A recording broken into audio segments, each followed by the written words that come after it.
City Capital. aho ubumenyi buhurira n'amahirwe. Izere ejo heza twige twubake. Easy Capital, subscribe today. الحمد لله رب العالمين والصلاة والسلام على رسول الله سيدنا محمد وعلى آله وأصحابه أجمعين. السلام عليكم ورحمة الله وبركاته. bakunzi bakurikiye Shalom TV ndetse na Easy Capital TV, uyu munsi na Easy Capital ndetse na Shalom TV kuri kamera zacu rero dufiteho umwe mu bayobozi ku rwego rw'umuryango w'Abayisilamu mu Rwanda, ni imam w'akarere ka Muhanga. Reka tuguhe ikaze kuri ibi binyamakuru byacu, tangire usuhuza abadukurikiye munabibwira. Assalamu alaikum wa rahmatullahi wa barakatuh. Alhamdulillah wassalatu wassalamu ala rasulillah sallallahu alayhi wa sallam وعلى آله وأصحابه والتابعين لهم بإحسان إلى يوم الدين. ونجي gushimira Allah subhanahu wa ta'ala amahoro n'imigisha ibisakare binahundagare ku Imana Muhammadi sallallahu alayhi wa sallam. Nkuko babinsabye, mu mazina yanjye nitwa Nsengiyumva Abdu, nkaba ndi imamu w'akarere ka Muhanga ndetse nkaba ndi n'umwarimu wa Qur'ani mu shuri bita مدرسة الوحدة لتحفيظ القرآن الكريم ibarizwa mu karere ka Muhanga ku musigiti wa Nyabisindu. Natwe rero twaje kwifatanya n'abarimu n'abanyeshuri mu ngando ndetse n'amarushanwa ya Qur'an ku rwego rw'igihugu yabereye mu karere ka Nyanza.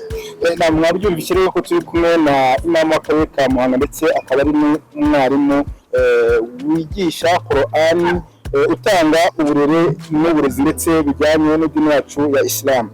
Muri izi ngando reka tugaruke cyane ku gice cyo kuba wigisha Qur'ani, hari harimo igice cyo guhugura abarimu. Urabona amahugurwa mwahawe hano muri aka karere ka Nyanza, urabona icyo azafasha cyane ku myigishirize yanyu n'abantu mufasha ababyeyi ndetse n'idini yacu kurera Islam. Urebye ni amahugurwa meza, twagize umwanya wo kwakira abaduhuguye, abarimu bacu, abashekhe bacu bagiye batandukanye baturutse mu ngeri zitandukanye kandi baduhuguye ku by'ingirakamaro. Iyo urebye usanga abarimu ba Qur'ani dukeneye amahugurwa ahoraho kuko aradufasha cyane.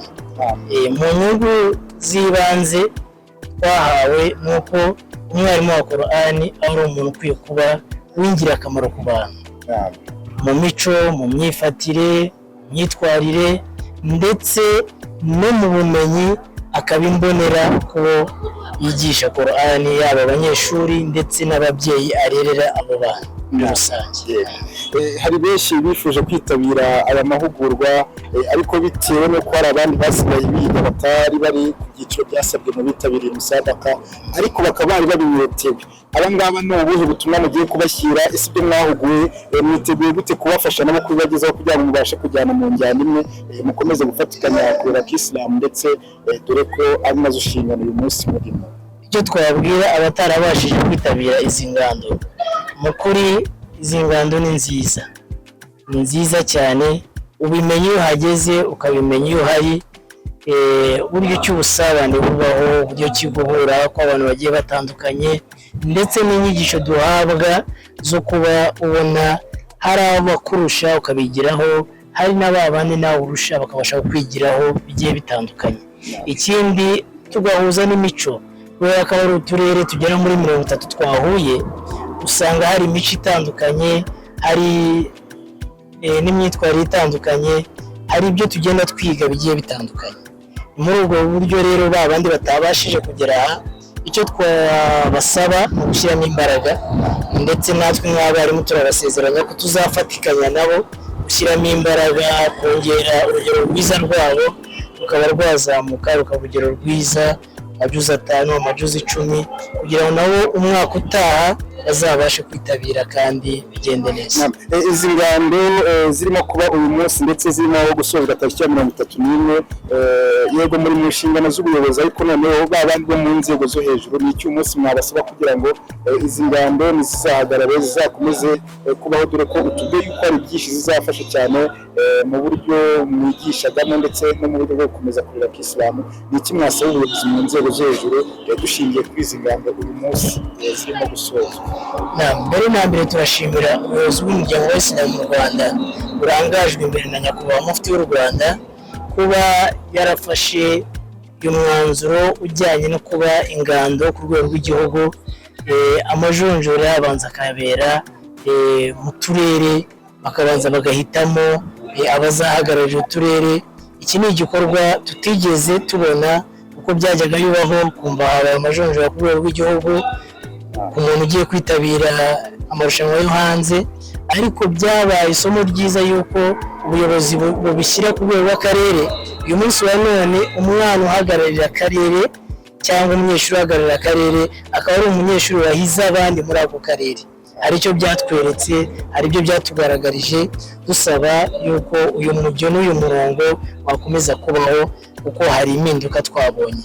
Mu byo rero twasaba ubuyobozi bukuru bw'umuryango w'Isilamu mu Rwanda no gukomeza gushyigikira Qur'ani nk'uko basanzwe babikora, ndetse no guharanira yuko abarimu ba Qur'ani bagira imibereho myiza, cyane yuko iyo turebye abarimu ba Qur'ani usanga hari aho bimaze kugera bikaba byiza, ariko hari n'ahandi abarimu usanga badafite n'iyo mishahara, badafite n'ubwo buzima ubona ko butunganye bumeze neza. Tubasaba yuko kugira ngo ireme rya Qur'ani dukomeze kuribona nk'uko riri, ndetse rinatera imbere kurutaho, yuko umwarimu yaba uwibanze akitabwaho, akagira ibyo agenerwa by'umwihariko kugira ngo na bwa burere bwa Qur'ani bubashe. Na imamu w'akarere ka Muhanga by'amahirwe watubwiye ko uri umwarimu wa Qur'ani, ufite n'inshingano zo kuba uri umuhagararizi cyangwa se umuyobozi wa kariya karere ku rwego rw'idini yacu ya Isilamu. Qur'ani ho mu karere kawe ihagaze ite? Dore ko mwanitabiriye musabaka harimo abana banyu, bo ni iki mubifuzaho? Qur'ani mu karere kanyu ho ihagaze gute? Ndagushimira muvandimwe ku kibazo cyiza umbajije. Iyo urebye akarere ka Muhanga ni akarere uyu munsi wa none Qur'ani ikiri hasi, ariko ikiri hasi kubera imyumvire n'imitekerereze. Si ukuvuga yuko nta bushobozi buhari, si ukuvuga yuko nta barimu bashoboye bahari, ahubwo ni imitekerereze ya bamwe mu bayisilamu igiye itandukanye, iri hasi iciriritse.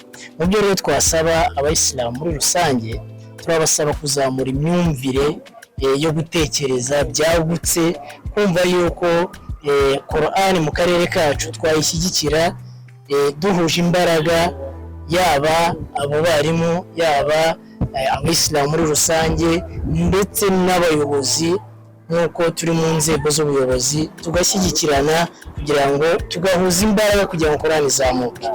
Iyo urebye uyu munsi wa none turi ku rwego yuko akarere kacu ka Muhanga twitabira icyiciro cy'amajuzi 5. Hari imbogamizi nyinshi zibitera nari bujye muri uyu mwanya, ariko mu kuri dufatikanyije twabikemura tukaba byazamuka. Icyo dusaba ababyeyi rero no kwitangira Qur'ani, gukunda Qur'ani, ndetse no kumva yuko Qur'ani ifite agaciro mu buzima bwacu, kuyitangira, kuyishoramo ubushobozi kugira ngo abarimu babone imibereho, babashe kuduhera abana uburere bwiza, n'iyi Qur'ani bayitwigishe, ndetse n'abayisilamu muri rusange. Igihe Qur'ani izaba iteye imbere, natwe ubwacu tuzatera imbere. Turabibona mu turere dutandukanye aho Qur'ani itera imbere, usanga n'abayisilamu bateye imbere kubera ko hari urumuri rwa Qur'ani ruhari.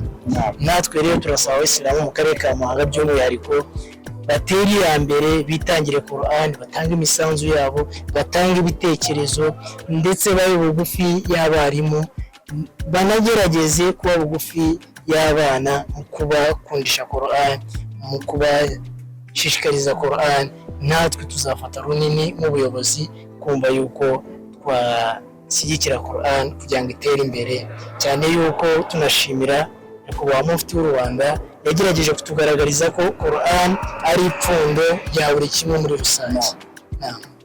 Reka dusoreze aho ngaha rero, abakunzi mwari mudukurikiye kuri Sharia TV ndetse na Easy Capital TV, tubabereye hano mu karere ka Muhanga, turi buze kuganira n'abayisilamu bagiye batandukanye, abayobozi bagiye batandukanye ndetse n'abana bitabiriye izi ngando n'abarimu by'umwihariko kugira ngo dukomeze dufatikanye mu kubaka idini yacu y'Isilamu, kubera yuko iyi si tuyiriho n'abagenzi, ejo uzagenda nanjye nzagenda, ariko buri wese asiga itafari rye kuri iyi dini ya Isilamu kugira ngo turebe yuko twazatabaruka Allah adufitiye impuhwe. Wassalamu alaikum wa rahmatullahi wa barakatuh.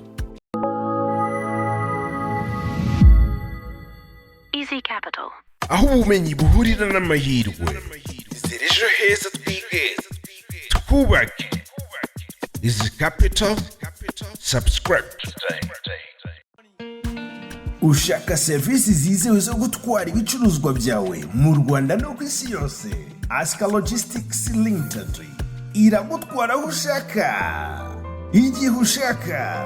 Twihariye mu gutwara ibicuruzwa byo mu ndege, air freight, ku nyanja, sea freight, mu modoka, land transport, ndetse turanagufasha mu byangombwa bya douane, customer clearing and forwarding. Dutanga serivisi zihuse, zizewe kandi zubahiriza igihe.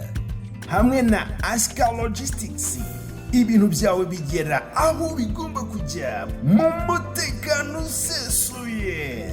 Duhamagare kuri 07 88 63 08 56 cyangwa se udusure kuri Prince House Limera.